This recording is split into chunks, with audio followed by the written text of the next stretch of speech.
Welcome back mga kaaldab. Ito na naman po ang inyong lingkod, si Mr. Destiny.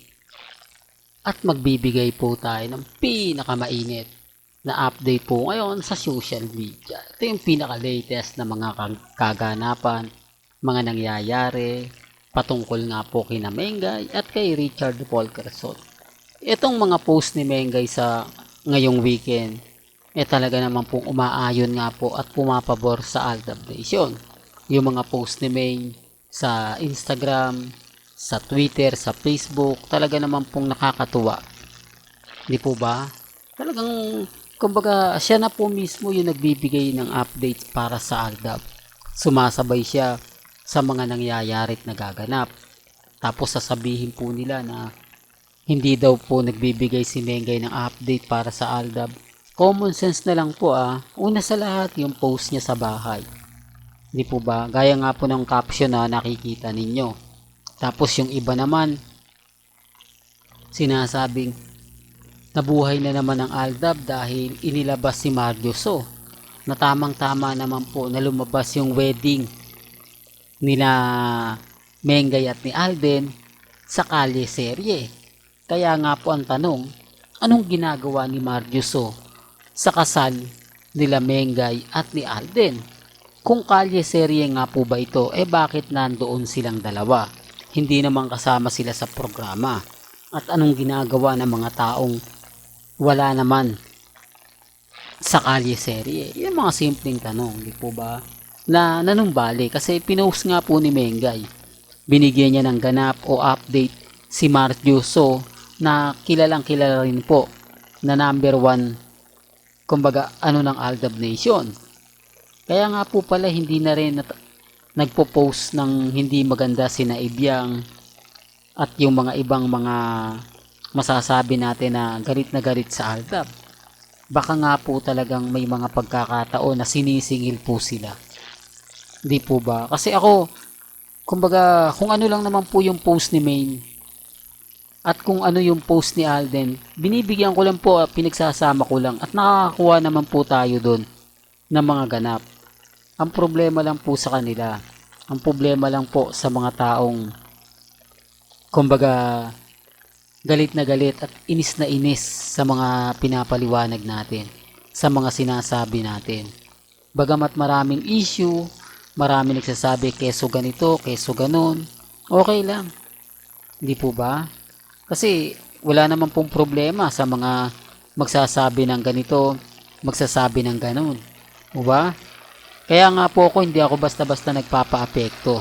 Hindi po tayo basta-basta nagpapatinag.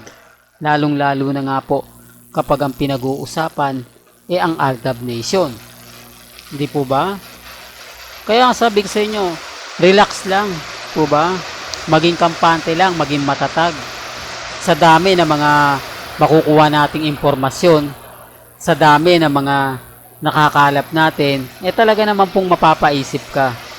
Talaga naman pong mabibigyan ka. Di po ba? Kaya yung iba nagtatanong sa atin, Mr. Destiny, fake news ka. Lahat ng sinasabi mo hindi totoo. Lahat ng mga paliwanag mo walang katotohanan yan. Puro ka lang haka-haka. Puro ka lang ganito, puro ka lang ganon. Okay lang. Di po ba?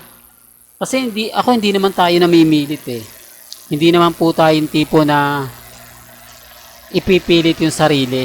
Yung tipong gagawa ka ng mga issue para lang maging trending, gagawa ka ng issue para lang pag-usapan, para lang pumutok, para lang sa ganito, para lang sa ganon. Di po ba? Kaya nga po ang daming mga paliwanag pagdating po sa akin.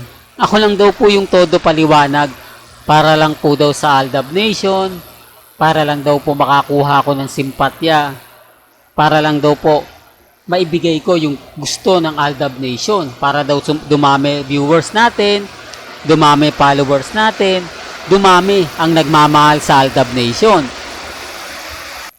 Para lang po sa kaalaman ng lahat, para lang po sa mga taong dumadaan, wala na pong Aldab, di ba?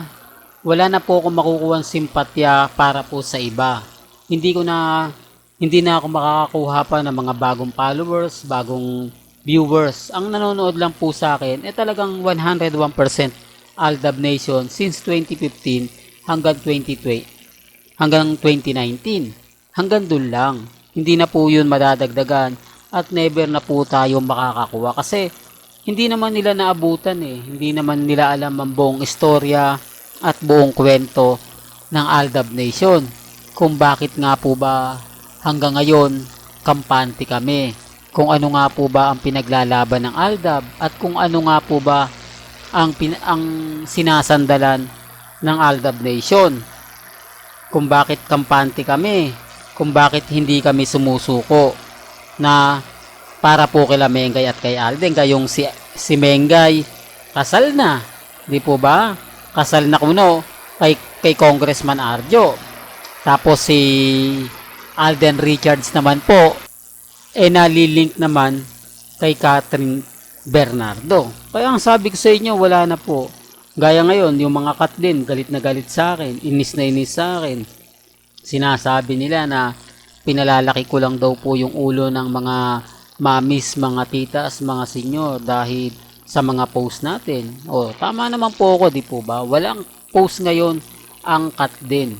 Maaari yung mga throwback video, yung sa Canada at yung Hello Love Goodbye. Bukod doon, wala na. Kahit ipilit po nila mga kaaldab, hindi po ba?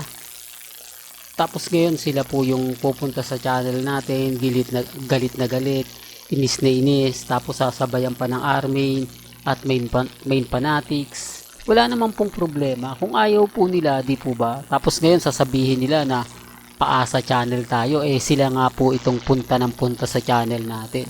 Galit lang po sila kasi hindi po nila gusto yung mga sinasabi ni Mr. Destiny. Hindi lang nila gusto yung mga ina-update natin na matatagalan na naman ang cut din. Aabuti na naman ang isang buwan. Kasi itong September, pabor to lahat. Unang-una sa Pulang Araw.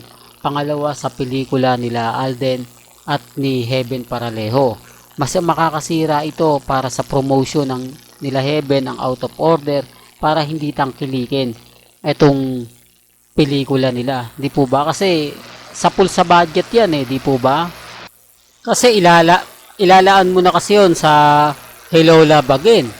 Para nga po sa pambudget mo dahil magkakaroon nga po ng dalawa. Pero depende pa rin po yan sa mga susuporta. Depende pa rin po yan sa mga fans ni Alden Richards na sisimpatya sa kanya. Pero yung mga fans ng Catherine, malabo po yun. Po ba? Kasi kung baka sumuporta sila, daigin pa ang Hello Love Again. Po ba? Hindi po malabong mangyari yan.